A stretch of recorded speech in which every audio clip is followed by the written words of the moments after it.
Good morning all of you. शुभ प्रभात, राधे राधे। कैसे हो सब लोग? उम्मीद करता हूँ अच्छे होंगे। चलिए, पिछले वीडियो में हम फ्यूचर परफेक्ट टेंस की पैसिव वॉइस ख़त्म कर चुके हैं और जैसा कि हम सब लोग जानते हैं फ्यूचर में केवल दो ही टेंस की पैसिव वॉइस बनती है, फ्यूचर इंडेफिनिट और फ्यूचर परफेक्ट। दोनों की ख़त्म करा चुके हैं हमारी तरफ से। प्रेजेंट टेंस, पास्ट टेंस और फ्यूचर टेंस सबकी पैसिव वॉइस ख़त्म हो चुकी है। इस वीडियोस में हम बात करने वाले हैं इम्परेटिव सेंटेंसेस की, कि इम्परेटिव सेंटेंसेस की पैसिव वॉइस किस प्रकार से बनती है।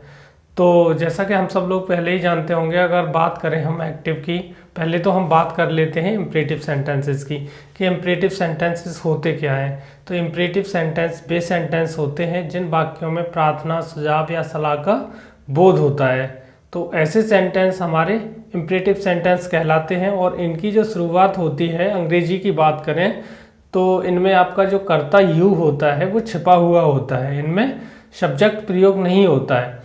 उसके बाद अगर इसकी इंग्लिश में बात की जाए तो इसका जो इंग्लिश का सेंटेंसेस होगा, इंग्लिश वाला, तो उसमें इसकी शुरुआत में वर्ब की फर्स्ट फॉर्म दी होगी, यानी इनकी शुरुआत होगी वो वर्ब की फर्स्ट फॉर्म से होगी। तो बेसिक सारी चीज़ें, ये जो इम्परेटिव सेंटेंसेस की वीडियो है पढ़ाए थे तब भी हम बता चुके हैं। अगर आपने नहीं देखी है तो आप वीडियो के डिस्क्रिप्शन में मैं इसकी लिंक डाल दूंगा, वहाँ से आप इसको देख सकते हो। इम्परेटिव सेंटेंसेस विस्तार से समझाए गए हैं। तो बिना देर किए हुए हम आते हैं अपने टॉपिक पे। तो उससे पहले अगर आप चैनल पे नए हैं तो एक बार वीडियो को लाइक कर दीजिएगा और चैनल को सब्सक्राइब कर लीजिएगा, जिससे आने वाली सारी वीडियोस के नोटिफिकेशन आपको समय से प्राप्त कर सकें। तो चलिए शुरुआत करते हैं आज के सेंटेंस की, इम्परेटिव सेंटेंसेस की। तो बेसिकली हम सब लोग जानते हैं इम्परेटिव सेंटेंसेस होते हैं हमारे दो प्रकार के होते हैं, पॉजिटिव और नेगेटिव। तो इन दोनों की बात करते हैं। पहले हम इसकी चर्चा कर लेंगे पॉजिटिव सेंटेंसेस की, कि इसके पॉजिटिव सेंटेंसेस की पैसिव वॉइस किस प्रकार से बनाते हैं। तो पॉजिटिव सेंटेंसेस की पैसिव वॉइस बनाते समय क्या करेंगे, इसको सबसे पहले तो लेट या लिख लीजिएगा, इम्परेटिव सेंटेंसेस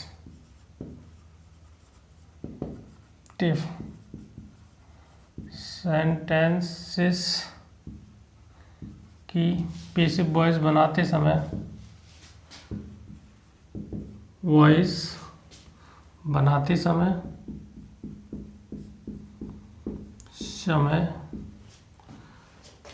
सबसे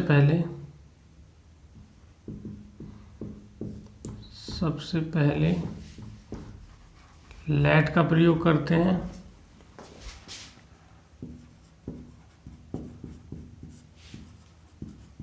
लेट का प्रयोग करते हैं तथा उसके बाद ऑब्जेक्ट तथा उसके बाद भी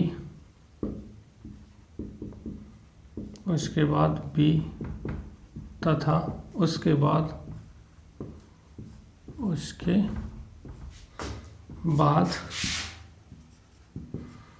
एमबी की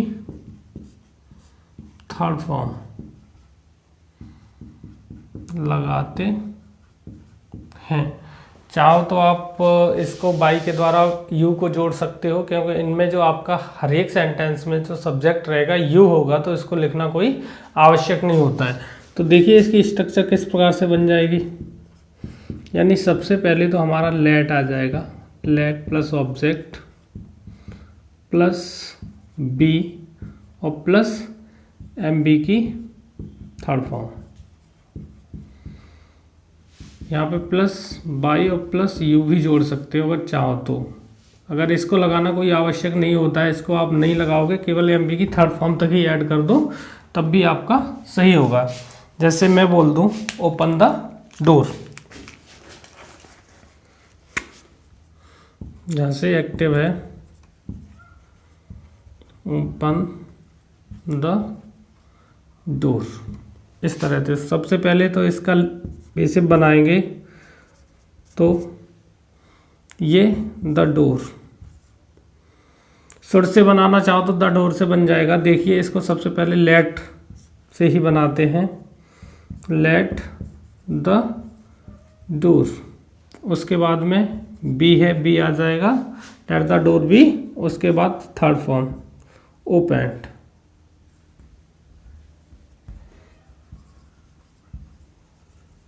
ओपन्ड, चाहो तो लगा दीजिएगा बाई यू यहाँ तक, या फिर इसको लगाना कोई आवश्यक नहीं होता है, इसको यहीं तक छोड़ दीजिए, let the door be opened, तब भी आपका सही होगा। और एग्जांपल ले लीजिएगा, जैसे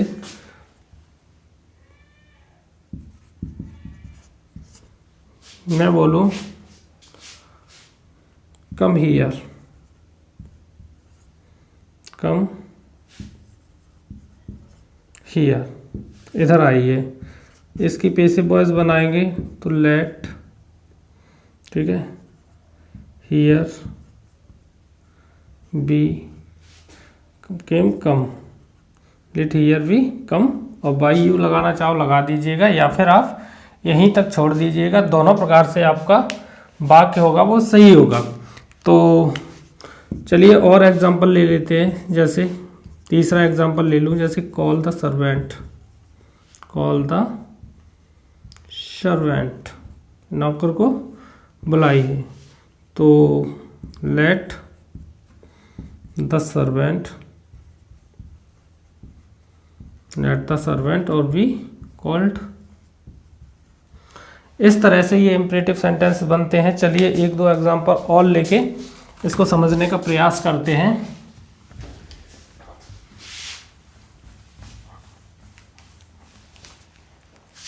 जैसे मैं बोल दूं shut the door, shut the door active है, इसकी जब पैसिव बनाएंगे तो late the door, late the door और बी शट, इस तरह से बन जाएगा late the door be shut.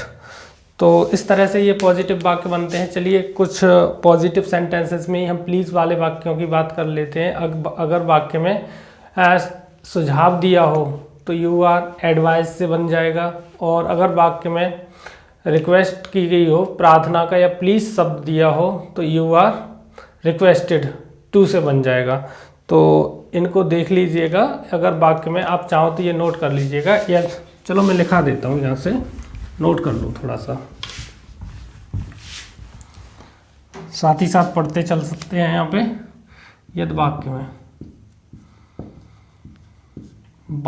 में प्लीज दिया हो, प्लीज दिया हो तो पैसिव बनाते समय you are requested to, you are requested to का प्रयोग करते हैं,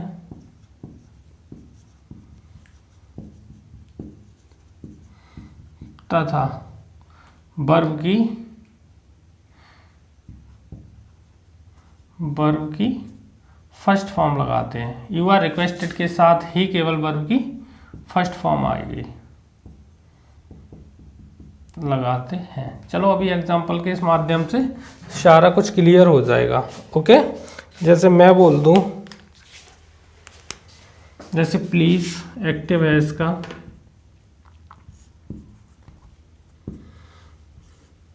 जैसे प्लीज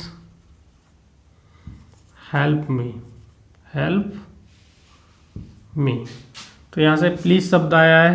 अब पैसिव इसकी बनाएंगे तो ये प्लीज को हटा देंगे और इसको यू आर रिक्वेस्टेड से बन जाएगी, तो you are requested to help me, इस तरह से बनती है प्लीज वाले में। जो प्लीज होता है वो हट जाता है पैसिव बनाते समय। अच्छा, इसके दूसरे इसकी बात करें, एक्टिव वॉइस का वाक्य ले लें, और जैसे मैं बोल दूं please ask him to go, please ask him to go. और इसकी जब पैसिव वॉइस बनाएंगे तो देखिए यहाँ से प्लीज़ को रिमूव कर देंगे और प्लीज़ की जगह you are requested, you are requested to ask him to go please, ask him to go. इस तरह से बन जाएगा ये वाला। और ले लीजिएगा एक वाक्य, जैसे मैं बोल दूं please give me your pen, please give me your pen. Active है यहाँ से। इसकी जब पैसिव बनाएंगे तो देखिए यहाँ पे प्लीज़ को हटा देंगे, यहाँ से प्लीज़ की जगह you are requested to give me your pen. इस तरह से इसकी पैसिव वॉइस बन जाएगी। अच्छा, एक अगर वाक्य में सलाह दी जा रही हो, एडवाइस दी जा रही हो, तो यू आर एडवाइस में बन जाएगा। जैसे मैं बोल दूं ओबे योर टीचर्स या ओबे योर पेरेंट्स, अपने माता पिता की आज्ञा मानो या अपने अध्यापक की बात मानो। जैसे बोल दो एक्टिव है, यहां से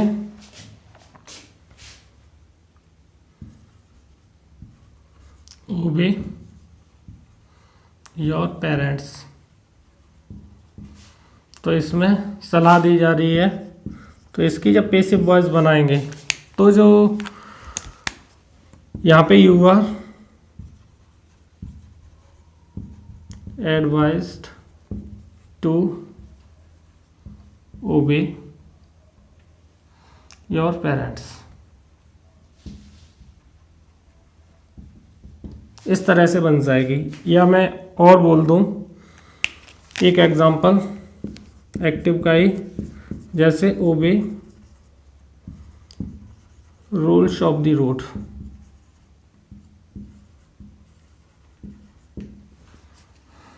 ओबे रूल्स ऑफ द रोड। तो इसकी पैसिव वॉइस बनाएंगे तो तब भी यही बन जाएगा यू आर, सॉरी रिक्वेस्टेड नहीं, you are advise, you are advise to obey rules of the road.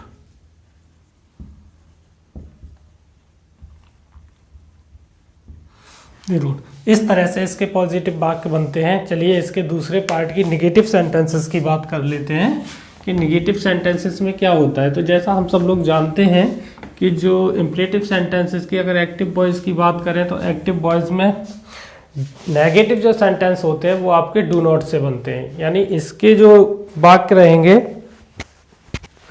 वो नेगेटिव से बनेंगे, नेगेटिव वाले डू नॉट से बनेंगे। और एक आ जाएगा आपके नेवर वाले, नेवर वाला भी नेगेटिव होगा। तो चलिए दोनों की बात कर लेते हैं। यानी वाक्य अगर डू नॉट से स्टार्ट हो रहा हो तो जब हम इसकी पैसिव बनाएंगे तो बी से पहले नॉट लगा देंगे, यानी नॉट बी हो जाएगा।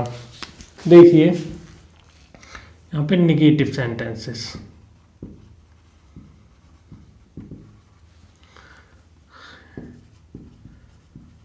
निगेटिव सेंटेंसेस बनाते समय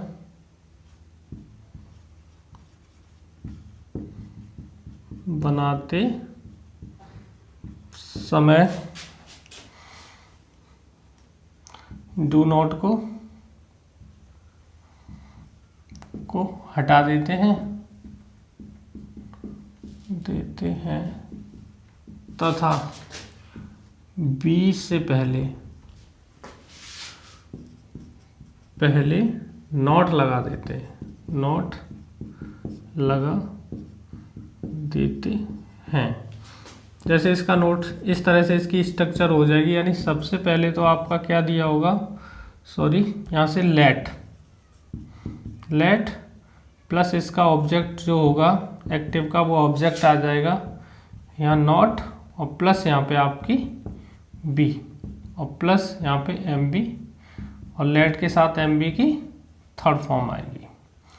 ये बात आपको ध्यान रखना है। चाहो तो प्लस बाई प्लस ऑब्जेक्ट जोड़ सकते हो या फिर यहीं तक रहने दो तो भी कोई दिक्कत नहीं है। जैसे मैं बोल दूँ पहला एक्टिव का ही है, जैसे do not kill the word, do not kill the word. इसकी जब पेसिव बनाएंगे तो सबसे पहले डू नॉट को हटा देंगे यहाँ से, यानी लेट, उसके बाद ऑब्जेक्ट लेट द वर्ड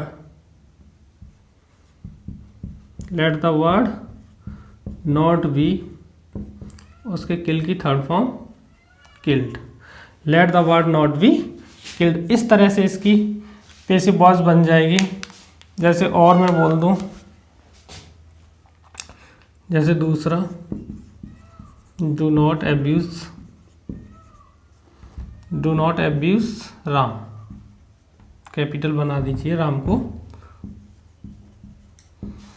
तो यहाँ से इसकी पेसिव वॉइस बनाएंगे तो सबसे पहले क्या आ जाएगा देखिए, यानी let Ram not be abused by you कर दीजिए, एब्यूज तक ही छोड़ दीजिएगा। इस तरह से ये बन जाएगा। और लिख लीजिएगा जैसे तीसरा डू नॉट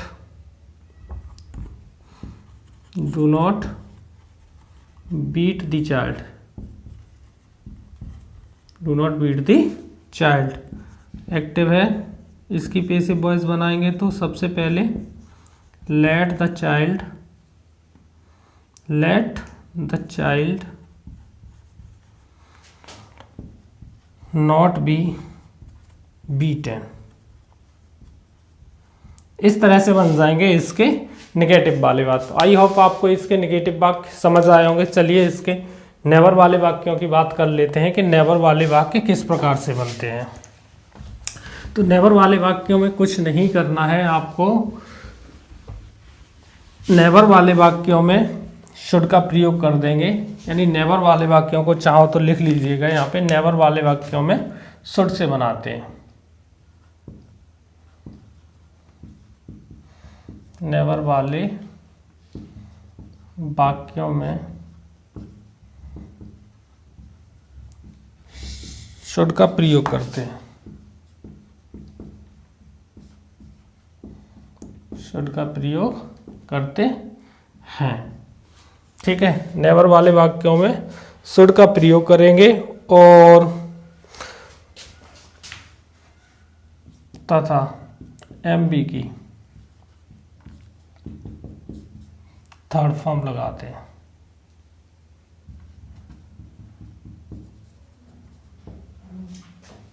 ठीक है, जैसे बोल दो never tell a lie,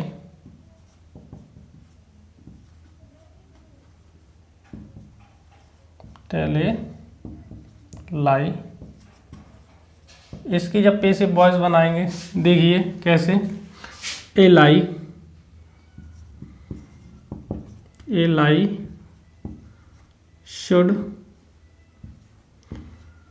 should be told. इस तरह से बन जाएगी, a lie should be told. लेकिन यहाँ पे सॉरी, यहाँ पे आपकी नेवर है, ए लाई शुड, बी से पहले नेवर आ जाएगी यहाँ पे, ए lie should never be told. इस तरह से आपका वाक्य बन जाएगा। और लिख लीजिएगा जैसे नेवर डू इट, एक्टिव है, नेवर डू इट। तो इसकी जब पेसिव वॉइस बनाएंगे तो सबसे पहले it should never be done by you कर दीजिएगा, एक या केवल डन तक छोड़ दीजिएगा तो भी आपका सही होगा। और लिख लीजिएगा जैसे तीसरा एग्जांपल, जैसे never make a noise, never make a noise, इस तरह से। तो इसकी जब एक्टिव से पैसिव वॉइस बनाएंगे तो देखिए क्या हो जाएगा, ये noise should never be made, यहीं तक छोड़ दीजिएगा या फिर बाई यू लगा दीजिएगा, दोनों प्रकार से आपका सही होगा।